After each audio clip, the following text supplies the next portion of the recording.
नमस्कार दोस्तों, आप देख रहे हैं मीडिया डिक्शनरी मेरे यानी डॉक्टर भावना के साथ। और आज से हम मीडिया डिक्शनरी पर एक नई संवाद श्रृंखला शुरू करने जा रहे हैं और ये संवाद श्रृंखला है सबकी खबर रखने वालों की खबर मीडिया डिक्शनरी पर, जिसमें हम देश दुनिया के जो बड़े पत्रकार हैं जिन्होंने अखबार में, टेलीविजन में या फिर न्यू मीडिया में काम किया है, उनसे हम रूबरू होंगे, उनके अनुभवों को जानेंगे। उनके अनुभवों से बहुत कुछ सीखने को मिलेगा जो नए साथी पत्रकारिता में प्रवेश कर रहे हैं उनके लिए भी, और उन लोगों को भी सीखने को मिलेगा जो पत्रकारिता के छात्र हैं। और इसके साथ ही साथ आम जन को भी पत्रकारिता के विविध जो आयाम हैं उनके बारे में जानने को मिलेगा। तो मुझे उम्मीद है कि इस संवाद श्रृंखला से हम हर किसी को लाभ मिलने वाला है। आज इस संवाद श्रृंखला में हम जिनसे मिलने वाले हैं वो देश के प्रतिष्ठित पत्रकार हैं, जिन्होंने पत्रकारिता जगत में एक लंबी पारी, लगभग 3 दशकों की पारी खेली है। और उन्होंने मगध यूनिवर्सिटी से ग्रेजुएशन किया है, हिमाचल यूनिवर्सिटी से पॉलिटिकल साइंस में पोस्ट ग्रेजुएशन किया है।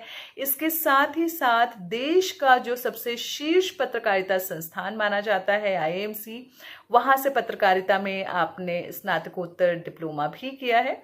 मैं बात कर रही हूँ विनोद विप्लव जी की। तो आज चलिए हम मिलते हैं विनोद विप्लव जी से। मीडिया डिक्शनरी की इस संवाद श्रृंखला सबकी खबर रखने वालों की खबर मीडिया डिक्शनरी पर और ज्यादा हम जानेंगे खुद उनकी कहानी, उनकी जुबानी। तो मैं स्वागत करती हूँ विनोद विप्लव सर का मीडिया डिक्शनरी की इस संवाद श्रृंखला में, जो कि है सबकी खबर रखने वालों की खबर मीडिया डिक्शनरी पर। आपका बहुत बहुत स्वागत है सर। नमस्कार। सर, मैं ये जानना चाहती हूँ, इनफैक्ट मैं ही क्या बल्कि जो भी मीडिया डिक्शनरी के दर्शक हैं वो ये जानना चाहते हैं कि आपकी पत्रकारिता की जो यात्रा है वो कहाँ से शुरू हुई और किस तरीके से फिर आप आईएमसी पहुंचे।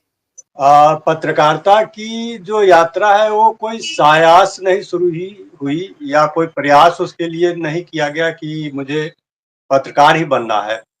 तो मैं तो जो कॉम्पिटिटिव एग्जाम्स होते हैं डिफरेंट बैंक्स, मेरी रुचि थी साहित्यिक, जो उपन्यास, साहित्यिक पुस्तकें जो है, उपन्यास, कविताएं और भी जो साहित्यिक कृतियां हैं प्रेमचंद के और जयशंकर प्रसाद के और भी देवकीनंदन खत्री, तो इन सब के जो साहित्यिक कृतियां थी उनको मैं पढ़ता था पहले ही, जब कॉलेज में था या उससे पहले भी। तो मेरे पिताजी ये सब लाइब्रेरी से लाते थे तो मैं पढ़ता रहता था। तो पहले से ही पढ़ने का अभ्यास ये था, आदत थी और उसमें रुचि थी। प्रेमचंद, ये सब, रामधारी सिंह दिनकर, ये सब को पढ़ता रहता था। तो साहित्य से एक तरह से लगाव हो गया था, लिखने का भी लगाव हो गया था कि सोचता था कि मैं भी कभी कहानीकार बनूंगा या उपन्यासकार बनूंगा या कुछ लिखूंगा। तो मतलब पत्रकार बनने की उस तरह की योजना नहीं थी या सोचा नहीं था कि पत्रकार ही बनना है। मतलब ये था कि कुछ कहानियां या इस तरह से, जो क्योंकि उस समय लेखन के प्रति काफी रुझान था, लोग पढ़ते भी थे, कहानियां पढ़ते थे। जो साहित्यिक पत्रिकाएं जैसे सारिका या दिनमान है, इस तरह से जो छोटे छोटे शहर है वहां भी ये सब पत्र पत्रिकाएं काफी बिकती थी। और बिहार के बारे में कहा जाता है कि सबसे ज्यादा साहित्यिक पत्रिकाएं और जो न्यूज पेपर्स आदि हैं वो सबसे ज्यादा बिहार में ही बिकते थे। तो वहां पे काफी लोगों में पढ़ने की एक ललक थी, लोग पढ़ते थे खरीद करके उपन्यास, कहानी, पत्रिकाएं, जो साहित्यिक पत्रिकाएं थे उसको भी पढ़ते थे। तो ये था कि उस समय एक माहौल था, ऐसा लगता था कि मेरी भी कहानी या मेरी भी रचनाएं किसी पत्रिका में प्रकाशित हो, तो ये सोचता था। और बाकी तो कंपटीशन आदि की तैयारी करता था। तो उसी बीच में जब तैयारी कर रहा था पटना में रह करके, डिफरेंट बीपीएससी और बैंक्स और दूसरे तरह की परीक्षाओं की, तो उसी समय हमने रोजगार समाचार में Indian institute of mass communication का एक विज्ञापन देखा, जिसमें उसके बारे में लिखा हुआ था, वो था कि प्रवेश परीक्षा इसके लिए होनी है। तो हमने अप्लाई कर दिया। तो उसकी परीक्षा वहीं पे, उसका जो सेंटर था पटना में ही, कोई जर्नलिज्म का कॉलेज था उसी में हुआ था, उसका सेंटर था। तो उसमें हमने दिया रिटेन।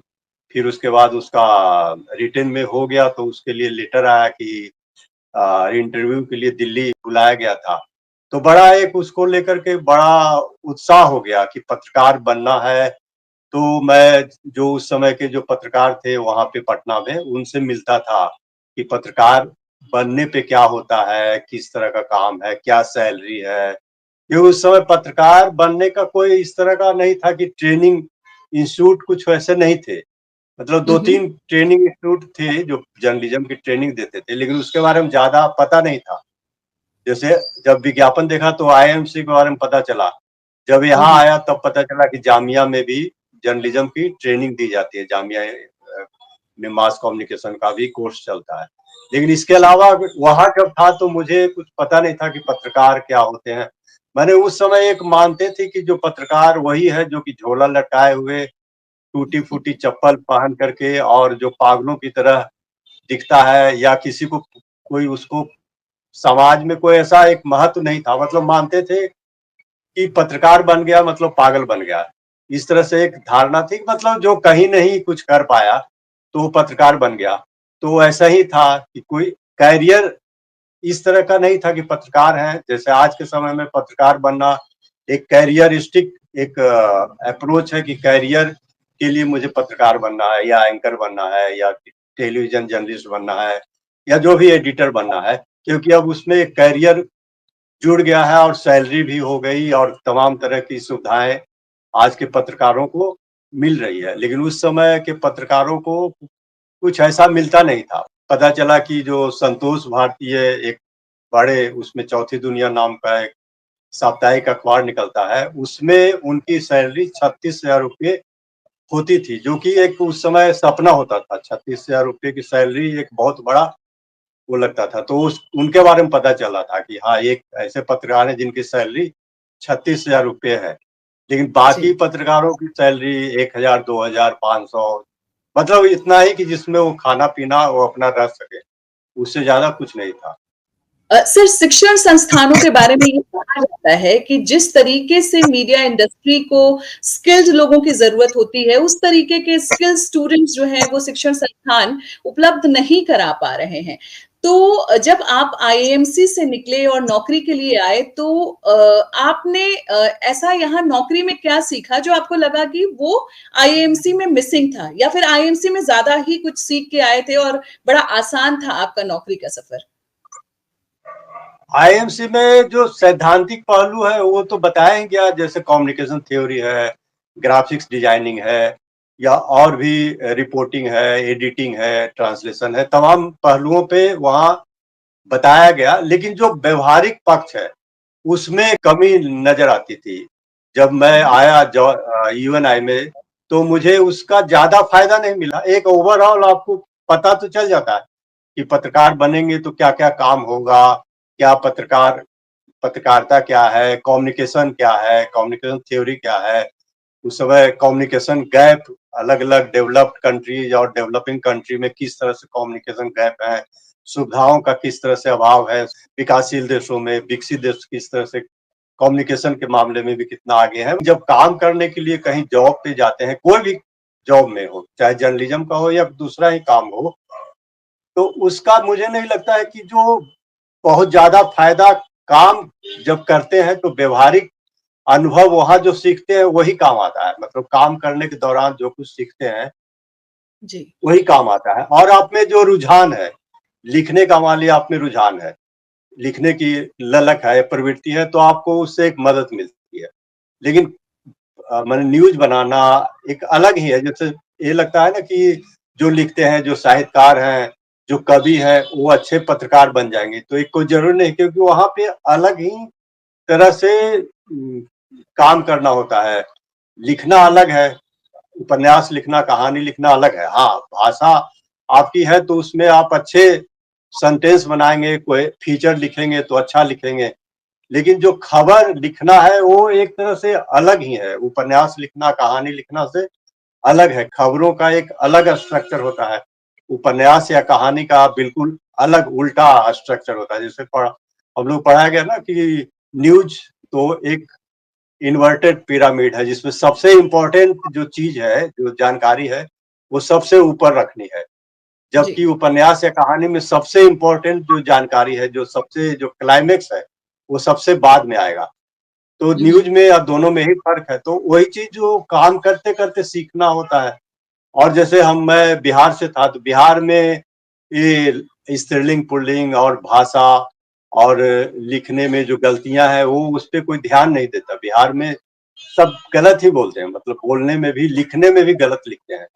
तो हुँ, वो हुँ। भी सीखना होता है कि बिहार में एक और प्रॉब्लम है कि आपको लिंग लिंग से संबंधित स्त्रीलिंग है, पुल्लिंग है, उसकी हुँ, हुँ। दिक्कत होती है। यहाँ आकर के आपको पता चलता है कि ये मैं जो बोल रहा था या जो लिख रहा था, गलत ही बोल रहा था, गलत ही लिख रहा था। कुछ पिछले 20 साल, 25 साल से एक जो आदत बन जाती है ना, स्कूल, जी, कॉलेज में भी जो पढ़ाया जा रहा है, तो भाषा की दृष्टि से गलत ही पढ़ाया जी। जाता है। गलत ही टीचर भी गलत बोल रहे हैं, जो वहाँ पे साइन बोर्ड लगा हुआ है, वो भी गलत लिखा हुआ है। भाषा हुँ, हुँ। संबंधित, लिंग संबंधित कुछ भी ध्यान नहीं रखा जाता है। जबकि और दूसरे शहरों में, दिल्ली में या लखनऊ में या भोपाल में या और दूसरे शहर में, ये जो चैलेंज है, बिहार के लोगों के साथ जो भाषा संबंधित जो दिक्कत है ना, क्योंकि 20 साल, 25 साल तक तो एक ही उसी तरह की गलती, गलत बोलते रहते हैं, गलत पढ़ते रहते हैं, गलत लिखते रहते हैं। और यहाँ पे जब आएँगे जर्नलिज़्म में, तो आपको हुँ, हर हुँ। चीज़ दुरुस्त रखना है, हर चीज़ सही लिखना है। तो एक ये चैलेंज होता है बिहार के लोगों के साथ ज़्यादातर के। जैसे वो ये कि तैरने के बारे में आप सब कुछ सीख लिया, पढ़ लिया, जानकारी ले ली, लेकिन जब तैरने के लिए जाएँगे तभी आपको पता चलेगा कि कैसे बिल्कुल। तैरना है। तो जी। वही है। सर, पत्रकारिता जगत में आपने 30 वर्षों से ज़्यादा का समय बिताया है। तो ये जो 3 दशकों की पारी आपने खेली है, इसमें कुछ खट्टे, मीठे, कड़वे, कसैले हर तरह के अनुभव हुए होंगे। तो कुछ अपने अनुभव अगर आप साझा करना चाहें? हाँ, कई तरह के अनुभव, एक तो अनुभव जो होते हैं नौकरी के, जो अनुभव होते हैं जो हर जगह है, कि हुँ, किस हुँ। तरह से एक दूसरे को एक ग्रुपिज्म किस तरह से होता है वहाँ पे, हर जगह होता है, तो वहाँ भी होता है। अब ज़्यादा है, पहले कम होते थे। पहले जो है ज़्यादा, चूँकि काम पे ज़्यादा ध्यान होता था लोगों का, उतना ज़्यादा कोई करियर को लेके बहुत ज़्यादा अप्रोच वैसा नहीं होता था कि नौ माने ये होता था कि ठीक है, हम इस नौकरी में आ गए, तो हम यहाँ बने रहेंगे। तो ये नहीं होता था कि मुझे कहीं जाके जुगाड़ लगाना है, कहीं और दूसरी जगह जाना है। तो ज़्यादातर होता था कि ठीक है, यहाँ आ गए तब यहीं पे अच्छा काम करना है हुँ, और हुँ। यहीं से, मतलब यही हमारा करियर है, यही हमारा जीवन है। तो वो एक पार्ट बन जाता था। जैसे आजकल है ना कि 1 साल काम किया, उसके बाद कहीं और चले गए, फिर वहाँ जुगाड़ लगाया, अपना एक गॉडफ़ादर बना, एक ग्रुप बना, माने जर्नलिज़्म जहाँ पे नौकरी कर रहे हैं वहाँ भी और उसके बाहर भी बनता है। तो वो सब उस समय नहीं था। केवल ये था कि हम जहाँ पे हैं वहाँ काम करें, अच्छी खबरें जो भी है सीखें और खबर है, इंटरव्यू है, स्पेशल स्टोरीज़, एक्सक्लूसिव जो भी हम कर सकते हैं वो करें। आज का थोड़ा माहौल अलग है, उस समय उतना नहीं था। तो बाकी नौकरी की चुनौतियाँ हैं वो तो होती हैं। बाकी खबरों को लेकर के भी जैसे उस समय था कि हम लोग जो पहले के समय में जो रिपोर्टिंग एक अभी भी है कि रिपोर्टर बनना, जो पत्रकार बनते हैं, उनका एक सपना होता है कि हम रिपोर्टर बने। लेकिन हुँ। हमारे समय में था कि अगर आप जर्नलिज़्म में आए हैं तो पहले आपको सब एडिटर और सीनियर एडिटर वो रहेगा, माने डेस्क पे आपको काम करना है। उसके बाद जब 5 साल, 10 साल, 20 साल का एक्सपीरियंस हो जाएगा, तब आपको जी। रिपोर्टिंग में भेजा जाएगा। माने हमारे हुँ। यहाँ खासकर न्यूज़ एजेंसी में ये होता जी। था। अब तो है कि जो चैनल में तो डायरेक्ट रिपोर्टर भी बन रहे हैं, अखबारों में भी डायरेक्ट रिपोर्टर बन रहे हैं। लेकिन उस समय ज़्यादातर जगह पे खासकर न्यूज़ एजेंसी में अगर हुँ, आप हुँ। 5 साल, 10 साल, 20 साल काम करें, तो आप जाकर के रिपोर्टर बनते थे। तो उस समय तक आदमी जो जो भी पत्रकार थे वो एक, उनको सब चीज़ों का ज्ञान, कम से कम लिखने का और भी चीज़ों का ज्ञान हो जाता था। रिपोर्टिंग का भी हो जाता था कि बीच-बीच में उनको वो रिपोर्टिंग के लिए भी भेजा जाता था। डेस्क के जो भी लोग होते थे, उनको अगर उनकी इच्छा होती थी या उनकी रुचि होती थी रिपोर्टिंग में, तो वो भी रिपोर्टिंग के लिए जाते थे जगह-जगह, मतलब बहुत इम्पोर्टेंट रिपोर्टिंग में नहीं, जहाँ बहुत हेल्थ का है या और साइंस का है या और दूसरे सोशल इश्यूज है, उसमें लोग जाते थे। ये नहीं कि जो पॉलिटिकल बीट में नहीं जाते थे, लेकिन जो जो सोशल इश्यूज आदि जो थोड़ा-सा हल्के इस तरह के बीट समझे जाते थे, मतलब हुँ, जहाँ हुँ। नहीं भी गए तो काम चल जाएगा, इस तरह का भी जो प्रेस कॉन्फ्रेंस होते थे उसमें जो डेस्क के लोग होते थे उनको भी भेजा जाता था। तो ये मतलब तब तक 5 साल 10 साल काम करते हुए पूरा अनुभव रिपोर्टिंग का भी हो जाता था, डेस्क का भी हो जाता था।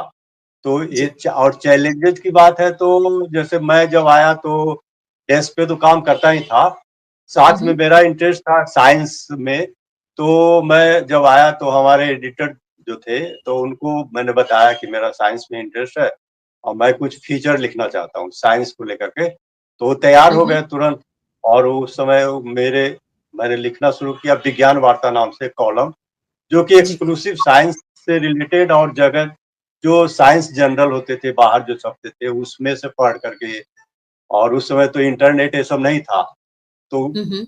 लाइब्रेरी में जा करके पढ़ते थे और जग तरह-तरह की पत्रिकाएँ जो साइंस की होती थी, वहाँ से ढूँढ-ढूँढ करके लाते थे, क्या खबर है जो कि क्या हुँ, रिसर्च हो हुँ। रहा है। तो उसको कॉमन लैंग्वेज में बना करके हम लोग के यहाँ से यूनिवार्ता से जारी होता था, तो काफ़ी छपता था हर न्यूज़पेपर में, मतलब फ्रंट पेज पे छपता था।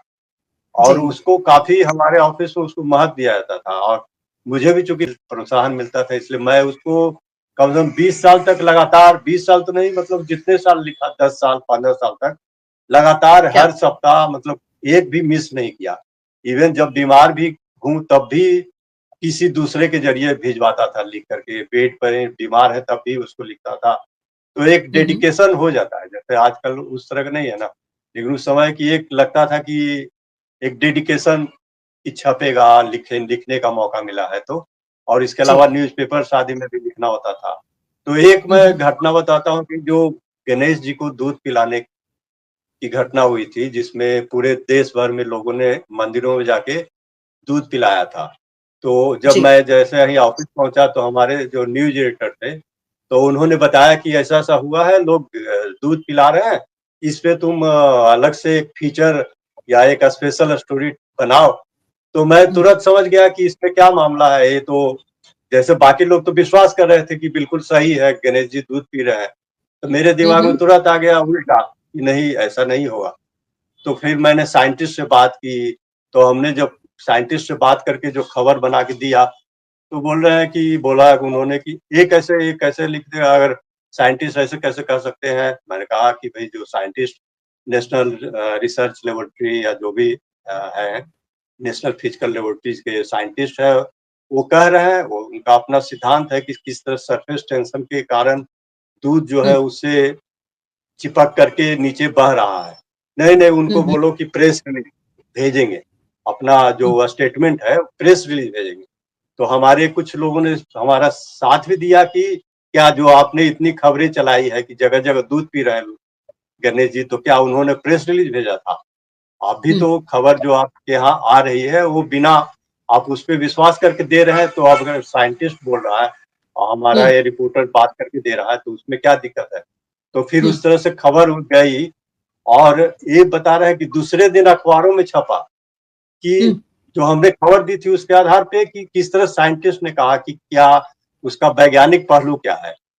तो जी। दूसरे दिन अखबारों में कई में छपा कि लोग अखबारों में ट्रेनों में चर्चा कर रहे थे कि नहीं इसका साइंटिफिक है, ये अंधविश्वास है या इस तरह से। तो मतलब जो हमने खबर दी थी, शायद पहली ही खबर ऐसी होगी जो कि एक साइंटिफिक आधार पर दिया गया था कि वैज्ञानिकों का क्या दृष्टिकोण है।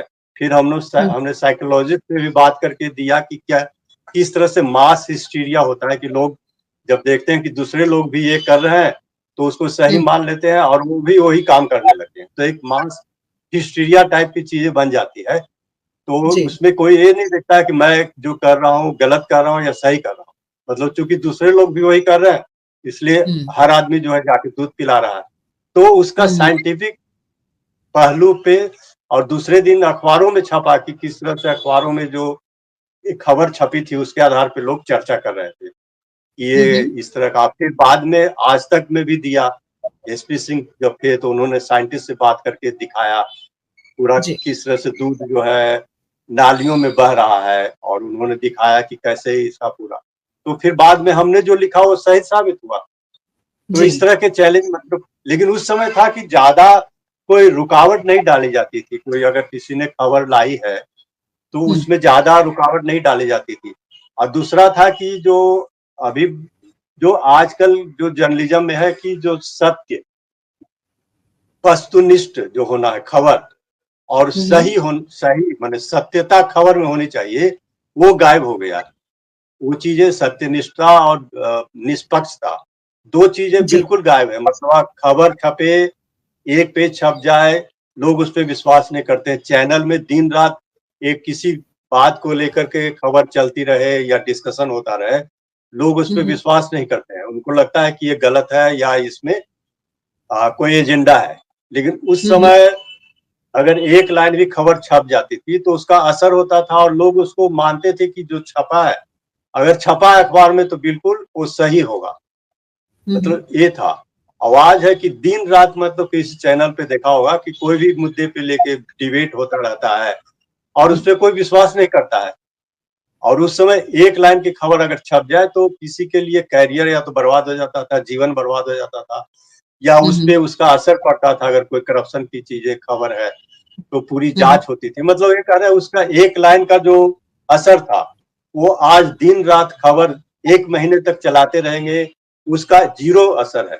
तो जो वस्तुनिष्ठता और जो निष्पक्षता और जो सत्यता है वो आज गायब हो गई है। तो एक जर्नलिज्म का जो एक समय का दौर था, भले ही अखबार थे, चैनल नहीं थे, लेकिन उसका जो प्रभाव पड़ता था वो आज बिल्कुल जो असर है खबरों का, या जो अखबार में छप रहा है या चैनल, अखबार में तो फिर भी जो छप रहा है उसको लोग मानते हैं क्योंकि सही जो अक्षर है, जो प्रिंटेड फॉर्म में है उसको लोग फिर भी सही मानते हैं कहीं ना कहीं। लेकिन चैनल में जो दृश्य विजुअल और माध्यम है ना, उस पे तो लोगों का विश्वास ही उठ गया। लेकिन पहले उस समय था कि जो भी खबरें होती थी उसको वो लोग विश्वास करते थे, आंख मूंद करके विश्वास करते थे। तो एक फर्क आया है कि चैनल और अब मैंने पहले के समय में, आवाज के समय। ये जानने की इच्छा थी कि वैसे अगर देखा जाए तो देखें, पत्रकार तो पढ़ने लिखने का काम करते ही हैं, लेकिन इसके साथ साथ उनकी व्यस्तता बहुत होती है। इस व्यस्तता के बीच आप साहित्य साधना कैसे कर पाए और किसने आपको प्रभावित किया, इस तरफ कैसे रुख हुआ आपका?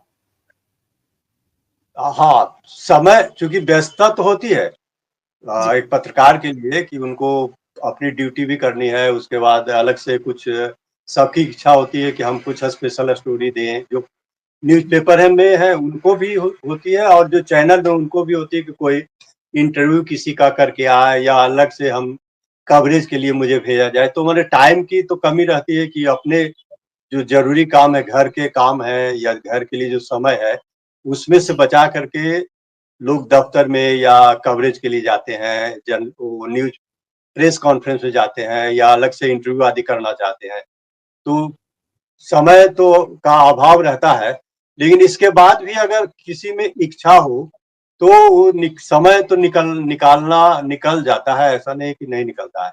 और चूंकि ये लिखने पढ़ने का काम है, और अगर आपका जो क्षेत्र है, इंटरेस्ट जो आपका इंटरेस्ट है, और जी। आपको जो अखबार में या काम करते समय जो आपको बीट मिला है, जो एरिया आपको मिला है जिसमें आपको करना है, रिपोर्टिंग करना है, तो उसका एक दूसरे का पूरक भी हो सकता है। जैसे मान लीजिए कोई फिल्म जर्नलिस्ट है, फिल्म का की रिपोर्टिंग कर रहा है, तो जगह लोगों से मिलेगा, एक्टर एक्ट्रेस और भी म्यूजिक जो भी डायरेक्टर आदि से मिलेगा, तो उसको उससे में अगर फिल्म पे किताब लिख रहा है, फिल्म से रिलेटेड किताबें लिख रहा है, तो उसको मदद मिलती है। और पॉलिटिकल अगर जर्नलिस्ट है तो वो भी 50 लोगों से मिलता है, तो उसको एक तरह से सप्लीमेंट वो होता ही है कि आप जो काम कर रहे हैं, हाँ, अगर आपका इंटरेस्ट कुछ और है और काम आप कुछ और करें, जैसे मान लीजिए कुछ बहुत से लेखक हैं जो लेखक हैं, लेकिन वो काम कर रहे हैं, कोई सरकारी नौकरी कर रहे हैं या किसी और कंपनी में दूसरे तरह काम कर रहे हैं। तो उनके लिए मुझे लगता है कि ज़्यादा मुश्किल है, क्योंकि वो काम तो दिन भर कुछ और कर रहे हैं और फिर उनको लिखना भी है, जो कि बिल्कुल अलग है। लेकिन पत्रकार के लिए अगर कोई लिखना चाहता है साहित्य के बारे में या और भी अलग-अलग पॉलिटिकल किसी चीज़ों, किसी हस्ती के बारे में, जैसे कई पत्रकार हैं जिन्होंने पॉलिटिकल किसी बड़े-बड़े लोगों के बारे में अच्छी-अच्छी किताबें लिखी है। तो की मदद तो मिल ही जाती है। समय भले ही कम है लेकिन उससे फ़ायदा तो होता है कि आप लोगों से संपर्क में आते हैं और उनसे इंटरव्यू भी कर सकते हैं, आप उनसे मिलते हैं, उनसे जानकारी प्राप्त करते हैं। हाँ, ये है कि कई लोगों का अगर इंटरेस्ट नहीं है, तो नहीं लिखते हैं। भले हुँ, उसी हुँ। फ़ील्ड में काम करते हुए उनका भले ही पॉलिटिकल बीट भी है या फ़िल्म का बीट है या कला बीट है या जी। मेडिकल का बीट है, तो जैसे मेरा इंटरेस्ट था साइंस में और हेल्थ का भी करता था, साइंस का भी करता था, फ़िल्म का भी करता था। तो चूँकि इन सब में इंटरेस्ट था, तो उसका फ़ायदा ये होता था कि उसी तरह के लोगों से मिलना-जुलना भी हो रहा है, उनसे बातें करना, उनसे जानकारी प्राप्त करना और भी चीज़ें बताते थे, तो ये मदद भी मिलती है। हुँ, हुँ। व्यस्तता होने के बाद भी जो भी टाइम है उसमें आप तो कुछ तो लिख ही सकते हैं 1 घंटा, 2 घंटा। अगर ये रुचि हुँ, है हुँ। तो, जी, नहीं रुचि है तो कोई बात ही नहीं उसका तो कोई लिखना भी एक जुनून है। तो बिल्कुल। तो भैया और आपने कई फ़िल्मी हस्तियों के ऊपर, कई संगीतकारों के ऊपर कई किताबें लिखी हैं और अगर मैं बात करूँ तो ग्रेट लेजेंड, क्लासिक एरा जैसा पॉपुलर यूट्यूब चैनल को आप संचालित कर रहे हैं। तो इधर फ़िल्मी दुनिया की तरफ आपका रुझान कैसे हुआ? क्या फ़िल्मी जगत में भी जाने की इच्छा रही है आपकी? फ़िल्मी मैंने चूँकि इंटरेस्ट था फ़िल्मों को लेकर के उस समय के जो कलाकार, एक्टर, एक्ट्रेस आदि जो गाने होते थे वो पहले से मेरा था, दिलचस्पी थी। तो हुँ, हुँ। इसलिए उधर लिखने की तरफ रुझान हुआ और मेरे जो यूनिवर्सिटी जहाँ काम करता था उसका एक ख़ासियत ये थी कि वो किसी तरह का वहाँ पे बंधन वैसा नहीं था। जैसे-जैसे हम लोग जाते थे, एक जगह बैठते थे 8-10 लोग, इस तरह का माहौल अब आज के समय में किसी जर्नलिज़्म के इंस्टीट्यूट में मिलना असंभव है, कि हम लोग 8-10 लोग होते थे जो एक साथ बैठते थे डेस्क पे और हम लोग दुनिया भर की चीज़ों पे चर्चा करते रहते थे। जी। और कोई भी किसी तरह का वो नहीं था कि यार आप लोग ख काम नहीं कर रहे हैं, खबर भी काम भी कर रहे होते थे, लेकिन हम लोग अपना आपस में डिस्कशन भी कुछ-कुछ चीज़ों पे करते रहते थे। और ये हुँ, हुँ। आश्चर्य होगा कि भई एक मोहम्मद रफ़ी को और मुकेश माने ये एक पहला ही ऐसा संस्थान होगा, जहाँ हुँ, हुँ। पे मोहम्मद रफ़ी और मुकेश को लेकर के और किशोर कुमार को माने गायकों को लेकर के रोज़ 2 घंटा चर्चा होती थी। 2 क्या घंटा, बात 3 घंटा मतलब एक ऐसा शायद ही कहीं ऐसा होगा कि लोग आएँ और काम शुरू करें, काम भी करें और साथ में चर्चा भी कर रहे हैं, डिस्कशन कर रहे हैं, बहस कर रहे हैं कि नहीं इसने तो इस फलाँ गायक को तो गाने ही नहीं आता है, वो देखिए किसने फलाने इतना अच्छा गाया, क्या वो मोहम्मद रफ़ी ऐसा गाते थे या किशोर हुँ, कुमार हुँ। ऐसे माने इस तरह का डिस्कशन रोज़ चलता था। और हमारे जो एडिटर हो देते थे या न्यूज़ एडिटर वो उनको आज ही जाके कहते थे यार तुम लोगों को और कोई विषय नहीं मिलता है कि तुम मोहम्मद रफ़ी और मुकेश और किशोर कुमार और फ़िल्मों के बारे में और भी चीज़ों के जी। बारे में हम लोग का ज़्यादातर लोग संजोग से थे कि जो फ़िल्मों से जिनकी दिलचस्पी थी। तो हम लोग अलग-अलग विषयों पे करते रहते थे। लेकिन एक आश्चर्य है कि मोहम्मद रफ़ी, मुकेश और किशोर कुमार, लता मंगेशकर को लेकर के रोज़ 2 घंटा, 3 घंटा बहस करते थे। तो हमें क्या बात! एक इंटरेस्ट हुआ कि चूँकि मैं मोहम्मद रफ़ी के गाने सुनता रहता था, तो मुझे हुँ, ज़्यादा हुँ। लगाव था। तो मुझे हुआ कि मैं क्यों रोज़ तो बहस कर रहे हैं, तो क्यों नहीं मैं उसको जो भी उनके बारे में है, वो मैं हुँ, लिखूँ हुँ। भी। तो तब हमने एक पहला आर्टिकल यूनि वार्ता के लिए ही लिखा था, मोहम्मद रफ़ी को लेकर के न्यूज़ टाइप का और फिर जी। हमने धीरे-धीरे करके लिखना शुरू किया, रिसर्च करना शुरू किया, जो भी जानकारी मिली उसको हमने लिखा। तो हुँ, 3-4 सालों में एक मोहम्मद रफ़ी की बायोग्राफ़ी हमने लिखी, जी। जो कि 3-4 साल लगा। तो धीरे-धीरे मतलब ये नहीं था कि मुझे इतना दिन में ख़त्म करना है। हुँ, तो हुँ। वो लिखा, फिर उसके बाद दूसरे कलाकार पे, देवानंद पे, दिलीप कुमार पे और राज कपूर पे, ये सब पे भी लिखा। हुँ, हुँ। तो वही जब उसी बहस का ये नतीजा है कि हम लोग मेरा जो फ़िल्मों में इतना इंटरेस्ट है, वो जो हुँ, वहाँ हुँ। पे हम लोग दिन 2 घंटे, 3 घंटे बहस करते थे, तो जी। उसके कारण मतलब पहले यहाँ के आने के पहले मेरा उतना इंटरेस्ट नहीं था। जब मैं बिहार में था, तो उस तरह से इतना हुँ। फ़िल्मों में इंटरेस्ट नहीं था, लेकिन चूँकि वहाँ पे रोज़ बहस होती थी, तो जानने की इच्छा होती थी और लोग और भी बहस करते रहते थे। तो एक के तर्क को काटने के लिए कुछ पढ़ के भी जाना पड़ता था कि आज अच्छा हम्म। वहाँ पे लिस्ट भी लगाते थे कि 10 गाने मुकेश के गाए हुए हैं, क्या मोहम्मद रफी गा सकते हैं। तो इस हम्म। तरह का मैंने काफी लोग मेहनत करके भी आते थे। तो ये जी। कह रहे हैं कि इस तरह का माहौल जो है आज के समय में असंभव है, उस तरह का माहौल। और काम भी करते थे हम लोग, खबरें जो छपती थी तो पहले पेज पे छपी। तो क्योंकि एक न्यूज एजेंसी का एक चैलेंज है ना कि न्यूज़पेपर में जो काम कर रहे हैं रिपोर्टर या एडिटर जो भी है, उनके लिए हम्म। ये चैलेंज नहीं है कि क्योंकि वहाँ काम कर रहे हैं इसलिए वो जो भी लिखेंगे वो छपेगा। हमारे यहाँ हम्म। चैलेंज होता था कि आप ऐसा लिखें कि 50 अखबारों में छपे। तो हम्म। आप ऐसा लिखेंगे कि जो अखबार के जो एडिटर है या न्यूज एडिटर है या वहाँ डेस्क के इंचार्ज हैं, उनको भी पसंद आए तब तो छापेंगे ना। अखबार में तो हम्म। आप वहाँ काम कर रहे हैं इसलिए आपकी खबर छपनी ही है। न्यूज एजेंसी के जर्नलिस्ट के लिए एक चैलेंज है कि आप ऐसा लिखें, ऐसा जी। ऐसा उसका इंट्रो बनाए, ऐसा उसका हेडिंग लगाए, ऐसी चीजें लाए ढूंढ करके जो अखबारों में 50 अखबार 100 अखबार में पहले पेज पे या उसको प्रमुखता से छपे। तो एक चैलेंज अलग से होता है। ये जो हम्म। अखबारों के जो रिपोर्टर हैं और वहाँ काम करने वाले हैं, उनका चैलेंज कम है बनिस्बत कि यहाँ के लोगों का, हम्म। कि क्योंकि उनको छपना है दूसरी जगह, दूसरे प्लेटफॉर्म पे छपना है। बिल्कुल। तो इससे ही एक जिज्ञासा और उठ रही है मन में कि किस तरीके से इसके अलावा आप अखबारों में काम करने और किसी न्यूज एजेंसी में काम करने में क्या अंतर और देखते हैं, क्योंकि आपने एक लंबा समय यूनिवार्ता के साथ गुजारा है। जी जी। तो देखिए न्यूज एजेंसी में एक तो है कि आपको जो भी खबर है वो तुरंत देना है। हम्म। जैसे जैसे हम लोग जब जाते थे, खासकर मैं जाता था, तो जब प्रेस कॉन्फ्रेंस खत्म होता था उससे जी। पहले ही मैं खबर बना लेता था या और भी लोग। और मैं जैसे ही हम्म। प्रेस कॉन्फ्रेंस खत्म हुआ तो खबर जो है, अब तो खैर इतना कम्युनिकेशन का साधन हो गया टेलीफोन से भी, और सब कुछ बिल्कुल अ, तुरंत हो जाता है। लेकिन उस समय होता था कि आप गए, जैसे ही प्रेस कॉन्फ्रेंस हुआ, आपको वहाँ पे खाना पीना जो भी है वहाँ पे टाइम बर्बाद किए बगैर आप तुरंत ऑफिस आइए, या वहीं से हम्म। खबर बना करके आप जैसे ही ऑफिस आए, आपने खबर लिखने में समय नहीं जाए तो पहले ही से खबर तैयार करके रखना है, ताकि हम्म। कोई भी खबर, आपकी जो खबर जाएगी वो सबसे पहले जाए अखबारों में। क्योंकि जी। अखबार के लोग तो आएंगे आराम से, उनको तो शाम को जा करके जब एडिशन निकलने का समय होगा तब जा करके देंगे, खबर लिख हम्म। करके देंगे। और हम लोग को तो दिन उसी समय देना होता था।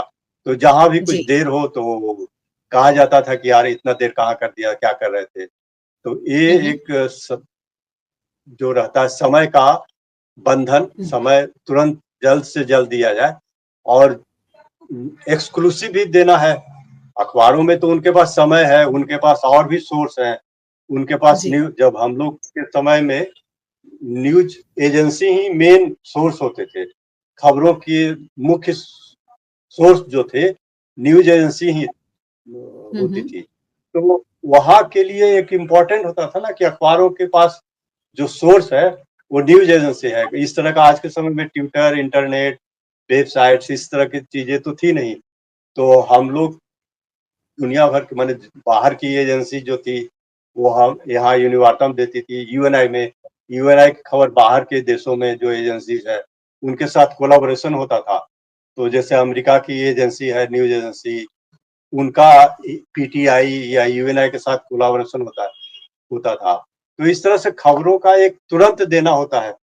फिर एक ऐसे खबर हो, ऐसा उसका हेडलाइन बनाया जाए, ऐसा उसको लिखा जाए कि अखबारों में छपे। तो ये चैलेंज अलग है, ज्यादा है। जी। और फिर दूसरा एक चैलेंज है, एक मतलब कि नाम, जैसे जो न्यूज़पेपर में काम करते हैं उनका हम्म। बायलाइन भी छपता है। जो रिपोर्टर होते हैं या जो और भी काम करते हैं उनका बायलाइन वहाँ छपता है।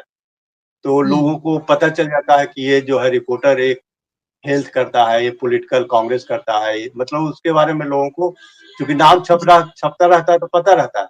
हमारे यहाँ बिल्कुल। न्यूज एजेंसी में नाम तो जाता नहीं है। तो हम्म। इसलिए अखबारों में ये पता नहीं रहता है कि जो लोग पढ़ते हैं उनको पता नहीं रहता ना कि ये खबर आई है तो किसने दी है। जी।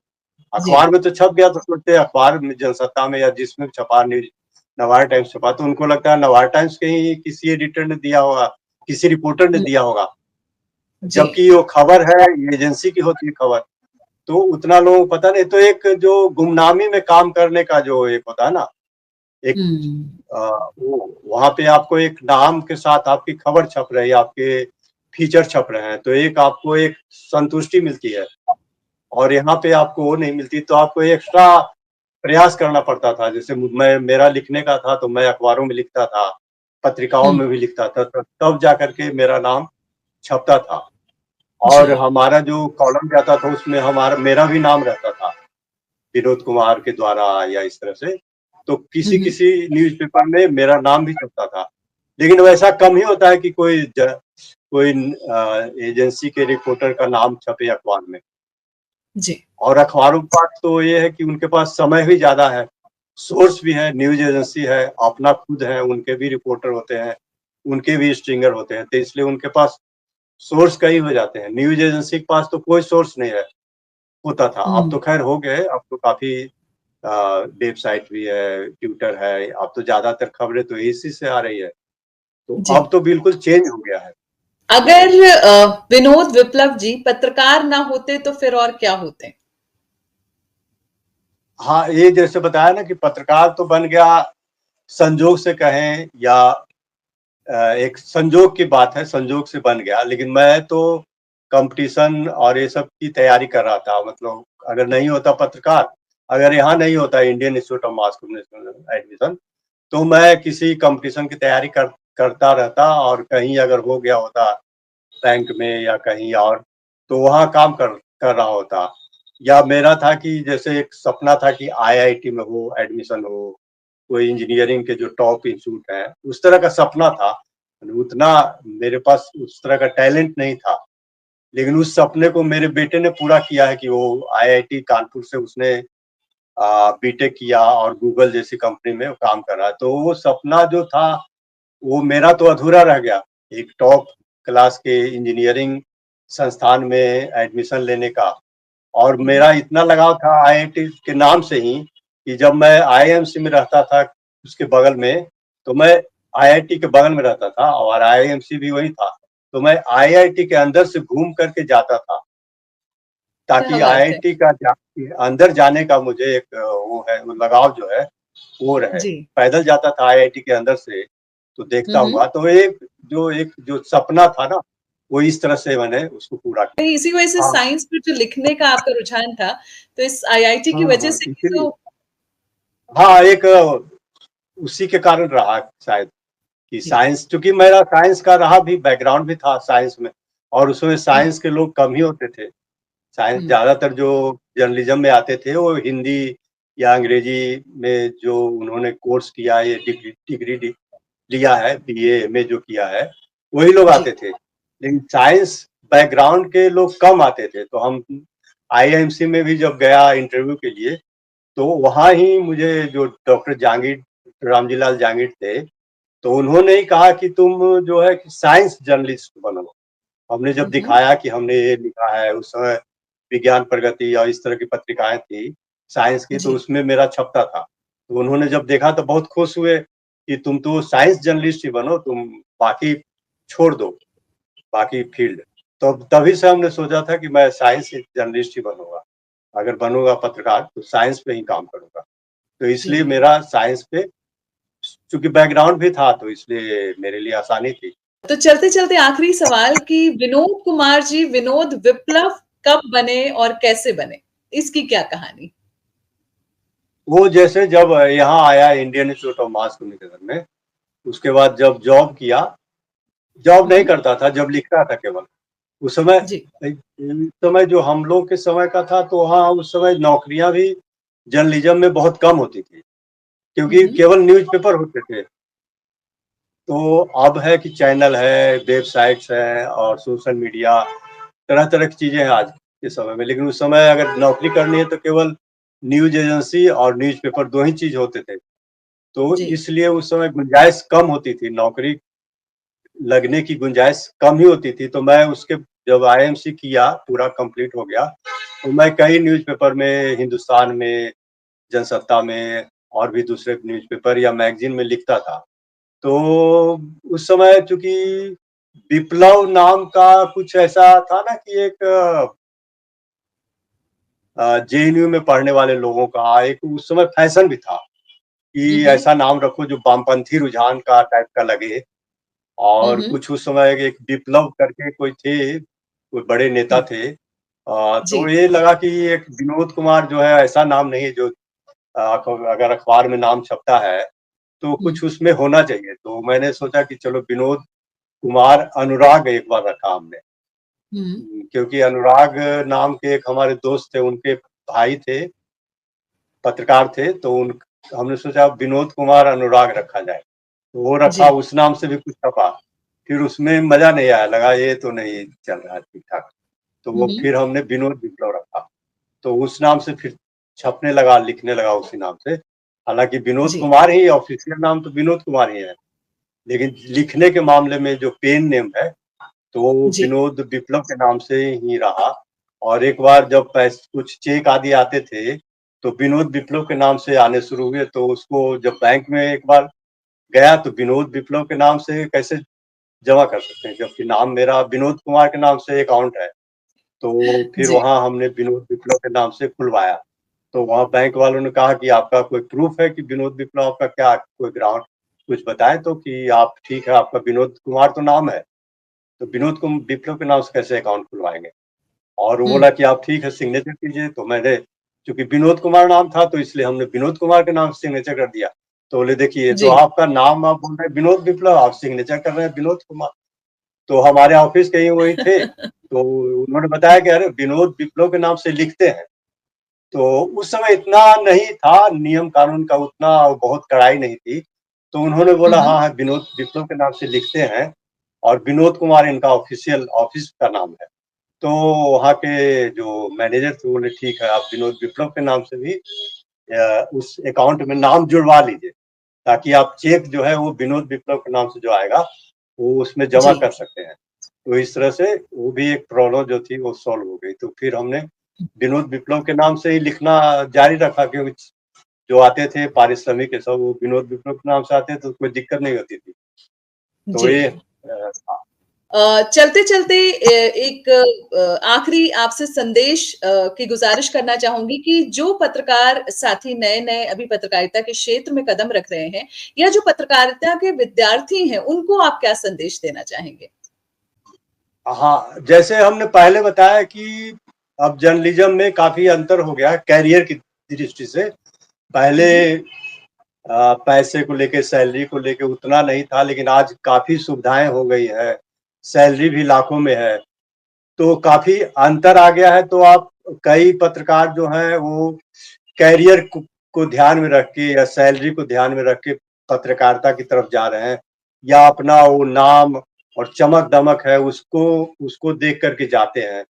तो ठीक है, उसमें तो और अच्छी बात है कि एक एडिशनल आपको एक पत्रकार होने के साथ-साथ आपको एक एक वैसी ज़िंदगी भी जीने को मिल रही है जो एक सपना होता है, जी। आम आदमी के लिए या किसी के लिए भी, कि आपको हर तरह की सुविधाएँ मिले और साथ में साथ आपका जो एक समाज के प्रति जो दायित्व है, उसको भी पूरा कर रहे हैं। तो लेकिन आज के पत्रकारों को देखा जाए या जो पत्रकार बनने के लिए आ रहे हैं इंस्टीट्यूट से, तो उनमें जो एक सामाजिक दायित्व है, उसकी कमी नज़र आती है। मतलब पहले था कि सामाजिक दायित्व ही ज़्यादातर लोग उसी को ध्यान में रख के आते थे कि समाज के लिए मुझे कुछ करना है। आज के समय में वो दायित्व जो है या जो सरोकार था समाज के प्रति, वो खत्म हो गया। मतलब ये है कि अपना नाम चमकाना है, ज़्यादा से ज़्यादा सैलरी हो, ज़्यादा से ज़्यादा लोगों से संपर्क हो, तो इस तरह का हो गया है। तो मेरा कहना है कि अगर ठीक है, वो तो आप रखें, लेकिन जो सामाजिक आपका एक दायित्व है, उसको भी पालन करें। और जो पत्रकारिता के जो निष्पक्षता और सत्यता का जो है सिद्धांत, या जो होना चाहिए एक पत्रकार के लिए, सच और निष्पक्ष होना चाहिए, जो कि आज गायब हो गया है। लेकिन उसको भी अगर ध्यान में रखा जाए, तो आप जो सुख-सुविधाएँ हैं, उसका भी आप लाभ उठा सकते हैं, आपको जीवन में संतुष्टि उसकी भी मिलेगी। और साथ में जो आपका जो मानसिक संतुष्टि है कि आप पत्रकारिता का जो धर्म है, वो भी निभा रहे हैं, तो आपको दोनों तरफ से संतुष्टि मिलेगी। इसलिए मैं कहता हूँ कि आप ठीक है, कैरियर के लिए और बाकी जो लोग संपर्क साधते हैं और जो पीआर करते हैं अपने फायदे के लिए, उसके अलावा जो सामाजिक अपना ठीक है आप करें, अपने पर्सनल फायदे के लिए आप वो करें, जो भी करना है करें, अच्छी नौकरी अच्छे जगह पे आप जाएं, लेकिन साथ में जो सरोकार है ना, जो निष्पक्षता है, मतलब उसको आज पूरा जो एजेंडा वाला पत्रकारिता हो गया कि आप जिस पार्टी के या विचारधारा से जुड़े हुए हैं उसी की हम्म, पत्रकारिता कर रहे हैं, उसी की बात करते हैं, उसी के फेवर में आप बात कर रहे हैं। तो बजाय उसके कि अगर आप एक निष्पक्ष पत्रकार के रूप में आप अगर अपनी छवि बनाए, तो ऐसे कई पत्रकार अभी भी हैं जो कि जिन्होंने पैसे भी खूब कमाए, मतलब जिन्होंने नाम भी खूब कमाया, लेकिन साथ जी, में साथ लोगों के लिए एक आदर्श भी बने हुए हैं कि भाई वो जो भी खबर देते हैं या जो भी बातें बताते हैं वो समाज के लिए भी फायदेमंद है, समाज को आगे ले जाने में वो मददगार साबित होता है। तो एक सामाजिक जो दायित्व है उसका भी पालन करते रहना चाहिए। ये नहीं कि आप एजेंडा में, क्योंकि बहुत से एजेंडा वाले पत्रकार जो हैं वो भले ही उन्होंने पैसे खूब कमा लिए हों, लेकिन जो इज्जत है एक पत्रकार के तौर पर वो नहीं कमाई है, या जो मानसिक संतुष्टि है वो शायद जी, उनके मन में पता नहीं अब क्या है, वो तो वही बताएंगे। लेकिन क्या उनको उतनी संतुष्टि मिलती है जो हम लोग के समय में जो पत्रकार थे, जो अभाव में रहते थे, उनको उस लेवल की जो संतुष्टि मिलती थी, एक खबर जी, लिख करके जो सही खबर है और जिससे समाज में कोई हुँ, उससे कुछ असर पड़ता है या लोगों के लिए कुछ उससे मदद मिलती है, तो वो हुँ, क्या उस तरह की संतुष्टि मिलती है? आज दुनिया भर में जितना दिन भर चिल्लाते रहिए, बोलते रहिए, उसको कल कोई जानेगा भी नहीं कि आपने कुछ किया था। लेकिन हमने जो खबर दी, चाहे उसको दुनिया ने पढ़ा या नहीं पढ़ा, जो भी नहीं, लेकिन जिसके लिए था, उसके जीवन में तो उसको मिला ना, उसका फ़ायदा मिला, तो उसके लिए तो धरोहर हो गया। वो खबर एक धरोहर बन गई, उसको बढ़वा करके रख रहे हैं लोग। तो ये बिल्कुल अंतर सही। है जी, कि आज कुछ भी छप जाए, कुछ भी हो, किसी को मतलब नहीं है। और उस समय एक-एक लाइन की खबर का मतलब होता था। तो हुँ, ये जो है एक चेंज आया है, किस तरह से आया है। और कई लोग आते थे, जैसे मैंने किताब लिखी मोहम्मद रफ़ी साहब पे, तो लोग आके पैर छूते थे। कई लोग बाहर से आकर के मिलते थे, किताब लेने के लिए आते थे। आज तो इतनी किताबें छप रही है ना, और जी, इतनी बिकती है, कहते हैं कि लाखों कॉपीज़ बिकी है, सबसे ज़्यादा हुँ, वो बहुत ज़्यादा बिकती है। लेकिन हमारी किताब हालाँकि कम बिकी, लेकिन कई लोग बाहर से आते थे, सऊदी अरब से कोई आए, कोई नेपाल से आए और सीधे मेरे पास आते थे कि किताब मुझे लेकर के ही जाना, मतलब उस किताब को लेने के लिए आते थे, ये कह सकते हैं। और आते थे तो कई लोग मेरा पैर छूते थे कि आपने इतना महान काम किया है। तो आज के पत्रकार या जो लेखक हैं, क्या इस तरह से इज़्ज़त मिल रही? हो सकता है उनको बहुत ज़्यादा पैसे मिल रहे होंगे, बहुत ज़्यादा लोग जानते होंगे, बहुत ज़्यादा लोगों के, और हमारे मेरा कई बताया कि आपका जो फ़ोटो है, वो कई लोग स्क्रीन सेवर के तौर पे रखे हुए हैं। तो एक वो हुँ, ज़माना हुँ, था जो काफ़ी पहले की बात है। तो ये था ना, एक पत्रकार होने का एक और लेखक होने का, लिखने का भी असर होता है। तो सब मिला जी, के एक जो संतुष्टि, वही कह रहा हूँ, जो मानसिक संतुष्टि मिली और जो इज़्ज़त मिला, भले ही कम लोगों से मिला, लेकिन जो मिला वो क्या आजकल के जो पत्रकार हैं उनको उस तरह की इज़्ज़त, उस तरह की संतुष्टि, उस तरह का सम्मान मिल रहा है जो कि वो एक समय पहले मिलता था। हुँ, हुँ, हमारे समय हमारे यहाँ तो बड़े-बड़े नेताओं के खुद फ़ोन आते थे, अगर किसी को कमेंट कोई बयान लिखवाना होता था, तो जब बिहार में था तो लालू प्रसाद यादव और उस समय जो मुख्यमंत्री होते थे, उनके फ़ोन आते थे कि मैं बताना चाहता हूँ कुछ, ये घटना हो गई, इसके बारे में मुझे बयान देना। आज कौन से छुटभइये नेता भी हैं, वो भी चैनल में जाते हैं और उसमें डाँट लगा कर के आ जाते हैं एंकर को। हुँ, और वहाँ बुलाइए, गाड़ी भेजिए, तब जाकर के लोग आते थे। वहाँ तो हमारे यहाँ तो खुद फ़ोन करते थे, खुद बुलाते थे, बड़े-बड़े नेता और बड़े-बड़े मंत्री। तो वो जी, महत्व खत्म हो गया, जो कि एक समय मिला करता था। हुँ, एक बार हमने एक खबर हम लोगों ने प्लान किया कि जब इलेक्शन हो रहा था बिहार में, जब लालू यादव की सरकार बनी थी, जिस साल में दूसरी बार बनी थी, तो रिजल्ट बहुत धीमे-धीमे माने बहुत धीरे-धीरे एक दिन में 10 रिजल्ट आते थे। तो हम लोगों ने सोचा कि ये तो लाल उसकी सरकार तो बनेगी ही, तो हम लोगों ने एक दिन पहले ही रात में ही खबर दे दी कि लालू यादव की जो पार्टी थी कि पूर्ण बहुमत मिल गया है। और उसके बाद लालू यादव के यहाँ जाकर के उनका पूरा बयान लिया, पूरा, और उसको छापा। माने जब हमने खबर दी हम लोगों ने, तो दूसरे दिन पूरे सभी अखबारों में वही लीड बन गया कि लालू यादव की पार्टी को पूर्ण बहुमत मिल गया। हालांकि दूसरे दिन वो पूर्ण बहुमत मिल गया, लेकिन हम लोगों ने एक दिन पहले ही उसको दे दिया। तो ये विश्वास होता था, कह रहा है कि न्यूज एजेंसी का, किसी ने फोन करके पूछा भी नहीं कि भाई ये खबर दे दिया तो कैसे दिया। तो वो कह रहे कि कितना विश्वास है, तो बनाना पड़ता है ना विश्वास। बिल्कुल सही बात है, वो सटीक विश्लेषण, वो बिल्कुल सही। तो पत्रकारिता जगत के इतने गूढ़ अनुभव साझा करने के लिए और मूल मंत्र देने के लिए पत्रकारिता के विद्यार्थियों को, जो नए साथी इस क्षेत्र में आने वाले हैं, उसके लिए आपका बहुत बहुत धन्यवाद सर। जी नमस्कार।